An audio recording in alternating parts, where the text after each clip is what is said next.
Mardi 2 avril, nous avons rencontré Hilda Santiago, directrice du Festival international du film de Rio de Janeiro, travaillant dans la distribution mais aussi directrice des cinémas du groupe Estação, dans l'un desquels elle nous invita pour échanger. Nous avons souhaité en savoir un peu plus sur sa perception du cinéma brésilien aujourd'hui, son image et son potentiel à échelle internationale, mais aussi concernant la relation entre la France et le Brésil et l'intérêt réciproque des professionnels du cinéma des deux pays comme de leurs publics respectifs. En bref, quelques mots de plus sur son désir de faire voyager les films. Le cinéma brésilien a toujours eu, à mon avis, un endroit, une place très spéciale pour le Brésilien, bien sûr, mais au monde. C'est un cinéma qui est tellement engagé, tellement mélangé par la réalité du Brésil. Dans le monde, je sais qu'il y a un intérêt toujours pour un pays, c'est un pays qui vend un peu une idée d'un paradis tropical, ce qui est un peu vrai, mais ce n'est pas seulement ça. Le cinéma brésilien est capable de parler aux gens d'une réalité qui est complexe, qui change, mais qui continue à donner vraiment une fantasme, quelque chose de bien sur un pays qui peut devenir quelque chose encore de plus grand. Je crois qu'il y a toujours un moment quand il y a un film qui parle au monde.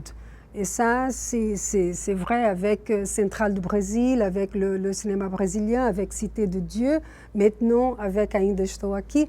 Je trouve que c'est un peu normal qu'il y a toujours des exceptions. Il y a toujours un film qui va toucher universellement aux gens.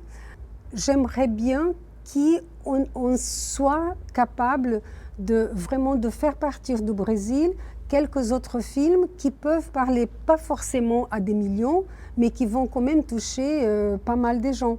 Et c'est là qu'on travaille. On travaille pour que les films voyagent, pour que le film soit vu, qu'un film trouve un public.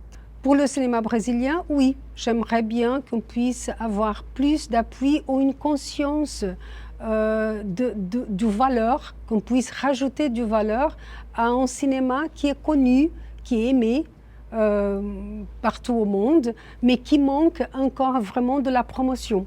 Et ça, c'est un travail, c'est pas seulement de l'argent, c'est de structure, c'est une pensée. On le fait beaucoup, mais il y a encore beaucoup à être fait. Dans un monde où il y a une énorme, vraiment offerte, un choix énorme des films, des cinémas à tout le monde, il faut se faire remarquer pour quelque chose.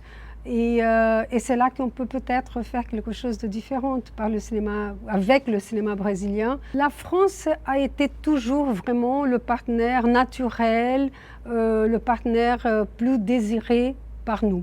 C'est comme ça, les histoires des uns et des autres nous intéressent. Nous avons beaucoup de coproductions avec la France. C'est le pays qui fait les coproductions plus souvent avec nous. C'est vraiment le partenaire le plus proche.